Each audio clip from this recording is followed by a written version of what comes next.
अगर बिहार में हर आदमी जाति पर ही वोट कर रहा है तब तो नरेंद्र मोदी जी को एक वोट भी नहीं मिलना चाहिए बिहार में। दोनों बड़े नेताओं के प्रयास के बावजूद बिहार आज देश में सबसे निचले स्थान पर है।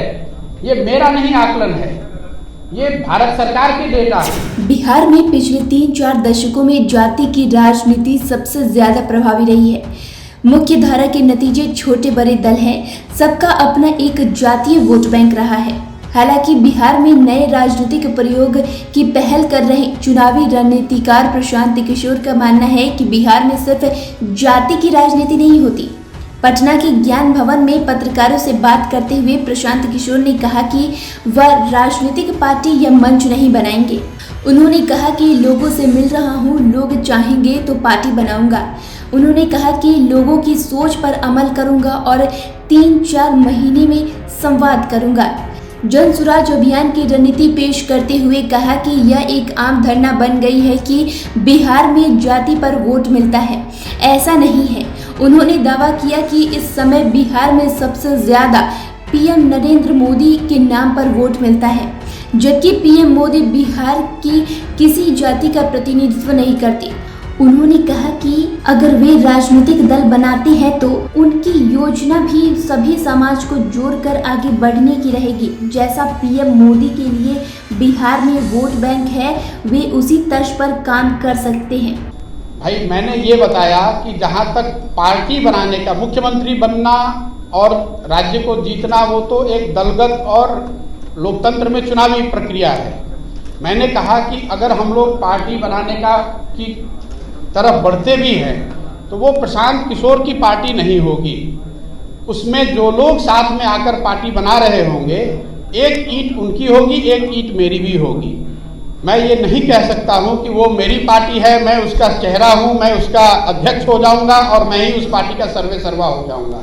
मैंने जैसा आपको पहले बताया, अगले 3-4 महीनों में ये जो 17-18 हज़ार लोगों को हम लोगों ने चिन्हित किया है, इनमें से जो लोग भी जन स्वराज की परिकल्पना से, जो लोग भी बिहार के लिए जो हम सोचते हैं या जो उनकी सोच है, अगर हम लोग उसको अलाइन कर पाएँ और वो साथ में आकर अगर तय करते हैं कि हम सबको पार्टी बनाने की या किसी तरह की एक संगठन या मंच को बनाने की ज़रूरत है, उस समय वो कॉल लिया जाएगा। पिछले 3 दशक बिहार में लालू जी और नीतीश जी का राज रहा है।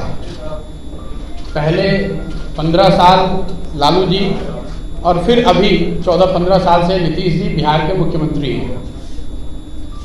लालू जी और उनके समर्थकों का ऐसा मानना है कि पहले 15 साल जिस समय उनका राज रहा, उस समय सामाजिक न्याय की बात हुई।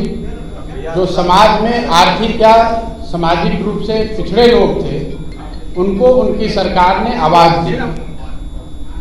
उसके बाद के 15 साल 2004 के बाद से जब नीतीश जी मुख्यमंत्री हैं, उनके और उनके समर्थकों का ऐसा मानना है कि उन्होंने आर्थिक विकास और दूसरे सामाजिक पहलुओं पर ध्यान दिया है और बिहार का विकास किया है।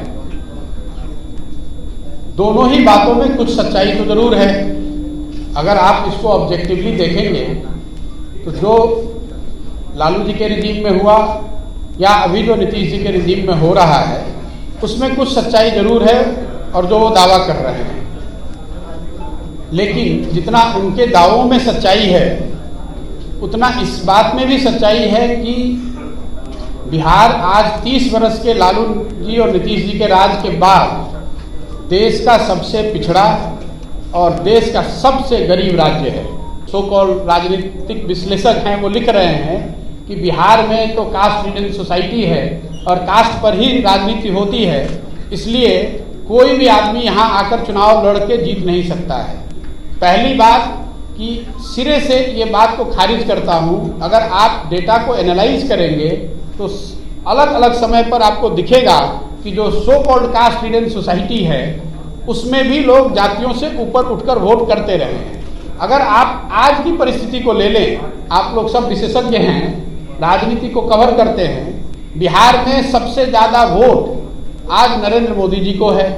नरेंद्र मोदी जी के जाति के कितने लोग बिहार में रहते हैं, आप मुझे बता दीजिए। अगर बिहार में हर आदमी जाति पर ही वोट कर रहा है, तब तो नरेंद्र मोदी जी को एक वोट भी नहीं मिलना चाहिए बिहार में।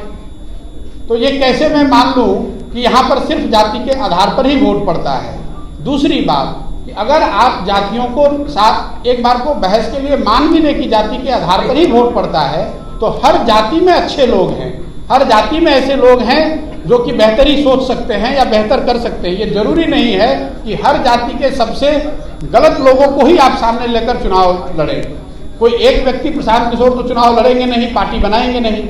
जब मैं सारे लोगों को जोड़ने की बात कर रहा हूं तो स्वाभाविक है उसमें सारे समाज के लोग होंगे, उन सारे समाज के अच्छे लोग भी होंगे। प्रशांत किशोर ने कहा कि जन सुराज के लिए गांव देहात जाऊंगा और 2 अक्टूबर से पश्चिम चंपारण से पद यात्रा करेंगे, जो 3000 किलोमीटर की जन यात्रा होगी। उन्होंने सरकार पर हमला करते हुए कहा कि नीतीश कुमार के रहते बिहार में शिक्षा स्वास्थ्य व्यवस्था पूरी तरीके से ध्वस्त है। बिहार आज 30 साल के लालू और नीतीश के राज के बाद भी देश का सबसे पिछड़ा और गरीब राज्य है। विकास के कई मानकों पर बिहार आज भी देश के सबसे निचले पायदान पर है। बिहार अगर आने वाले समय में अग्रणी राज्यों की सूची में आना चाहते हैं तो इसके लिए नई सोच और नए प्रयास करने की जरूरत है। बिहार देश के सबसे गौरवशाली अतीत वाले राज्यों में एक है। जिस राज्य से गौतम बुद्ध, जैन, महावीर, चाणक्य, चंद्रगुप्त, अशोक यहाँ से निकले हैं, उस राज्य में स्थिति आज ये है कि शिक्षा व्यवस्था ध्वस्त है, हेल्थ ध्वस्त है, रोजगार का कोई संभावना नहीं है। और जैसा मैंने आपको बताया कि 30 साल के दोनों बड़े नेताओं के प्रयास के बावजूद बिहार आज देश में सबसे निचले स्थान पर है।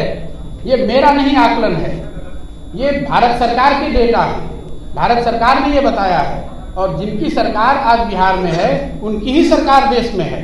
ऐसा भी आप नहीं कह सकते हैं कि ये विपक्ष की सरकार दिल्ली में है इसलिए वो गलत डेटा दे रहे हैं। दूसरा पहलू जो है, जो ज़्यादा महत्वपूर्ण है, वो बिहार के लोगों तक पहुंचना, बिहार के गांव, शहर, गली मोहल्ले तक पहुंचना, लोगों को जन सुराज की परिकल्पना, इस सोच के बारे में बताना, उनसे उनका व्यू पॉइंट लेना, उनकी समस्याओं और उनके आगे के भविष्य के बारे में जो उनकी अपेक्षा, आशा, आकांक्षाएं हैं, उनको समझने का प्रयास करना।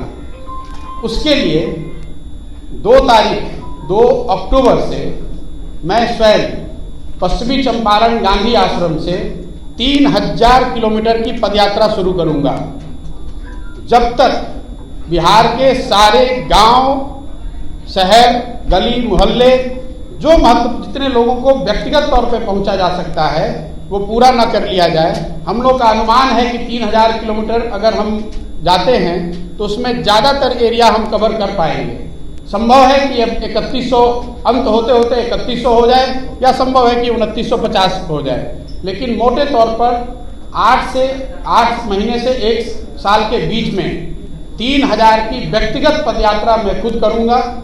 बिहार के हर वो व्यक्ति जो जिनसे मिलना जरूरी है, जिनसे मिला जा सकता है, जो मिलने को तैयार है, उनके घर जाएंगे, उनके ऑफिस जाएंगे, उनका कुंडी खटखटाएंगे, उनको इस जन सुराज की परिकल्पना से जोड़ने का प्रयास करेंगे। पटना से बोलता बिहार की रिपोर्ट। आपको हमारी ये रिपोर्ट कैसी लगी हमें कमेंट कर जरूर बताएं। अगर अभी तक आपने हमारे चैनल को सब्सक्राइब नहीं किया है तो सब्सक्राइब करें। साथ ही अगर ये वीडियो आप फेसबुक के माध्यम से देख रहे हैं तो पेज को फॉलो करें।